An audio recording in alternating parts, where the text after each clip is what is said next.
बिस्मिल्लाहिर्रहमानिर्रहीम, अस्सलाम वालेकुम। नाज़रीन, मशहूर ज़माना जहाज़ टाइटैनिक जिस वक्त हादसे का शिकार हुआ तो उसी समंदरी हदूद में उस वक्त 3 मुख्तलिफ जहाज़ मौजूद थे, जिनमें सबसे नज़दीक तरीन जहाज़ सैमसन नामी था जो उससे 6 से 7 मील की मुसाफत पर था। उसने टाइटैनिक के मुसाफिरों की चीखों पुकार भी सुनी, लेकिन वो उनको रेस्क्यू करने की बजाय उसकी मुखालिफ सम्मत में वहाँ से बहुत दूर निकल गया।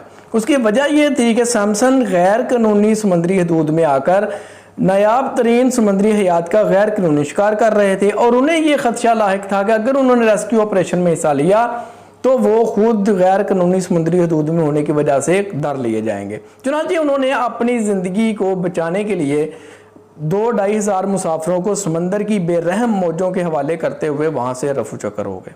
ये एक करैक्टर है, इसको जहन में रखिएगा। इसके बाद दूसरा जहाज़ कैलिफोर्नियन था जो कि टाइटैनिक से तकरीबन 14 मील की मुसाफत पर था। उसने टाइटैनिक से फायर किए गए सफ़ेद शोले भी देखे जो कि किसी भी बहरी जहाज़ से उस वक़्त फायर किए जाते हैं जब वो किसी खराबी का शिकार हो जाए, किसी समुद्री तूफान में फंस जाए या किसी हादसे का शिकार हो जाए और उसे रेस्क्यू की ज़रूरत हो। चुनांचे कैलिफोर्नियन के कप्तान ने वो शोले देखे, वो बाहर आया, उसने इर्द गिर्द के हालात का जायज़ा लिया तो उसने सोचा कि इस वक्त रात का वक्त है और इसके अलावा वो खुद बर्फानी तोदों में फंसा हुआ है और टाइटैनिक तक पहुंचने के लिए उसे एक लंबा चक्कर भी काटना पड़ सकता है। चुनांचे उसने हालात साजगार होने का इंतज़ार करने का फैसला किया और अपने बिस्तर में जाकर सो गया। सुबह जब वो उठा और अपने जहाज़ को लेकर टाइटैनिक की लोकेशन पर पहुंचा तो उसके पहुंचने से पहले टाइटैनिक अपने कैप्टन एडवर्ड स्मिथ समेत 1569 लोगों को लेकर समंदर में गर्क हो चुका था। ये भी एक करैक्टर है, इसको भी जहन में रखिए। तीसरा किरदार कारपेथिया जहाज़ का था जो कि टाइटैनिक की मुखालिफ सिमत जनूब में जा रहा था और इस वक्त वो टाइटैनिक से 68 माइल्स यानी कि 68 मील दूर था। तो उसने रात के वक्त वो शोले देखे और वहीं से उसने टर्न लिया और टाइटैनिक की लोकेशन पर जब वो पहुंचा तो उसके पहुंचने से 2 घंटे पहले तक टाइटैनिक डूब चुका था। 1569 मुसाफिर भी लकमे अजल बन चुके थे, लेकिन 710 वो मुसाफिर जो लाइफ जैकेट्स और बोट्स में समंदर की बेरहम मौजों के थपेड़े खा रहे थे और ठंडी तरीन लहरों का मुकाबला कर रहे थे, वो उनको बचाने में कामयाब हो गया। अब यहाँ पे इन 3 करैक्टर्स को पाकिस्तान में रजीम चेंज ऑपरेशन में मौजूद 3 करैक्टर्स के साथ देखें तो इसमें कितनी मुमासलत नजर आती है। इससे पहले सिर्फ इन करैक्टर्स पे थोड़ा सा गौर कीजिए।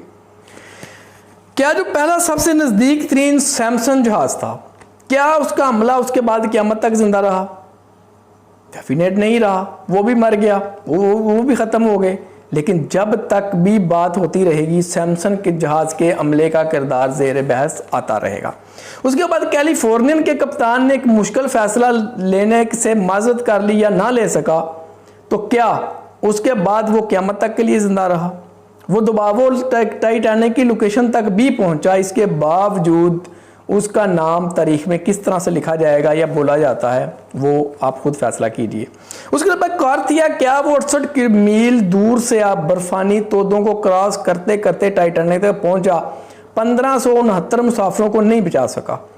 लेकिन जिन 710 मुसाफिरों को बचाया, क्या वो क़यामत तक के लिए जिंदा रहे? नहीं रहे। लेकिन इसके बावजूद हर एक ने अपना अपना करैक्टर हमेशा के लिए डिफाइन कर लिया कि किसको किस किरदार से बुलाया जाएगा। अब आते हैं पाकिस्तान में रजीम चेंज ऑपरेशन की तरफ। पाकिस्तान तहरीक इंसाफ की इत्तेहादी जमातों ने बिल्कुल सैमसन जहाज़ के अमले का किरदार अदा किया। उन्हें भी यही था कि अगर हमने इस वक्त हुकूमत का साथ दिया तो हम पर हमारे केसेस खुल सकते हैं। अब MKM को देख ली, इनका कोई एक कारकुन से लेकर रहनुमा तक या वजीर तक कोई एक बंदा ऐसा साबित नहीं कर सकते जिसके ऊपर चाइना कटिंग से लेकर बत्ताखोरी, कत्ल गारत और बहुत से मामलात में कोई ना कोई मुकदमा मौजूद ना हो या जिसके ऊपर कोई मुकदमा ना बनाया जा सकता हो। इसी तरह बाकी जमातों का भी हाल था। तो चुनांचे उन्होंने सैमसन के अमले की तरह उस वक़्त रजीम चेंज ऑपरेशन के ख़िलाफ़ मज़ाहमत करने की बजाय उससे रफू चक्कर होने में ही अपनी आफियत समझी तो और अपने किरदार को हमेशा के लिए अमर कर दिया। उसके बाद दूसरा किरदार हमारे इदारों का था। इन्होंने कैलिफोर्नियन जहाज के कप्तान की तरह किरदार अदा किया। इनको हर चीज़ का मरासला आने से लेकर हर चीज़ का इन्हें अच्छी तरह से इल्म हो चुका था, लेकिन उन्होंने उस जहाज के कप्तान की तरह हालात के साझार होने का इंतज़ार करने का फैसला किया।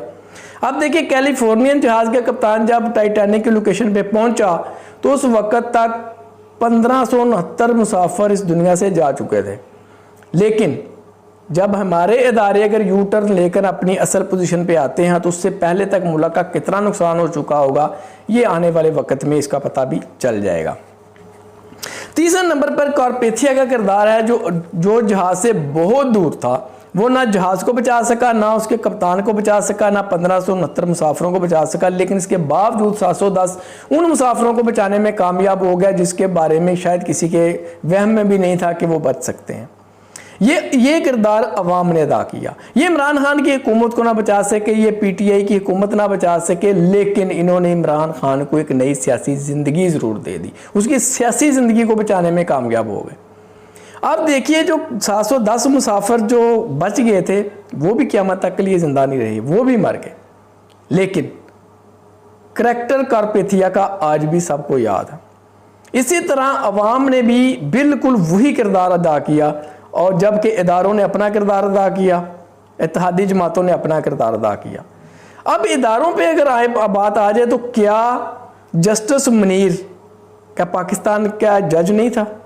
आज पाकिस्तान में क्या कोई एक फैमिली भी कहीं अपने आप का ये तारफ़ करवाती है कि हम जस्टिस मुनीर के रिश्तेदार हैं या हम उसकी औलाद में से हैं? एग्जिस्ट तो करते हैं ना वो पाकिस्तान में कहीं ना कहीं, लेकिन वो अपना तारफ़ भी उस पर करवाने के लिए तैयार नहीं है। क्या जनरल याहिया खान की फैमिली पाकिस्तान में बिलोंग नहीं करती? लेकिन क्या आपको पूरी दुनिया में कहीं भी कोई बंदा मिलता है जो अपने आप को जनरल याहिया खान के ख़ानदान से कहता हो? क्या जनरल नियाज़ी के ख़ानदान से कोई कहता हो? कोई है यहाँ पे?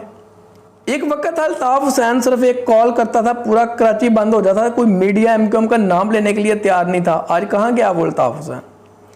क्या आपके इक़्तिदार, आपके ओहदे क्या हमेशा के लिए रहेंगे? आप साबर शाकर को मुल्क छोड़ने पर मजबूर कर सकते हैं, अरशद शरीफ को मुल्क छोड़ने पर मजबूर कर देंगे, आप शहबाज गिल को उठा लेंगे, आप शहबाज गिल के ड्राइवर की 10 माह की बच्ची को भी जलील कर देंगे, आप उसकी बीवी को उठा सकते हैं, आप इमरान रियाज खान के ऊपर FIR करवा सकते हैं, उसको जेलों में बंद करवा सकते हैं, उसके प्रोग्राम को ऑफ एयर करवा सकते हैं। लेकिन ये सब कुछ कितनी देर के लिए करेंगे? कितनी देर तक बहुत सी जुबानों को खामोश करवा लेंगे और वो खामोश रहेंगी आपके जाने के बाद भी? तो मेरे ख्याल में ये बदतरीन वक्त होगा हमारे इदारों के लिए कि ये उस वक्त टाइटैनिक को बचाने का उस वक्त उस लोकेशन पे पहुँचे, अपनी असल पोजीशन पे पहुँचे जब तक कि बहुत देर हो चुकी हो। ये कोई जहाज़ नहीं है जो कि दोबारा भी बन जाएगा। ये मुल्क है, एक बार टूट जाए दोबारा नहीं बनते। ये इदारे हैं, एक बार टूट जाए दोबारा सारी ज़िंदगी खड़े नहीं होते। तो ये इदारों के लिए मेरे ख्याल में सोचने का मुकाम है कि उन्होंने अपने आप को तारीख़ में किस साइड के ऊपर ज़ाहिर करना है। आज आपके इक़्तिदार की वजह से बहुत सी ज़ुबानें बंद हो सकती हैं, लेकिन ये हमेशा बंद नहीं रहेंगी। ये तारीख़ दानों को तारीख़ लिखने से कभी नहीं रोक पाएंगी। क्या आप अपने आप को किस कैटेगरी में शामिल करना चाहते हैं? उस कैटेगरी में जब कि आपकी फैमिली का कोई मेंबर या आने वाली नस्लें आपका तारफ़ ना करवा सके।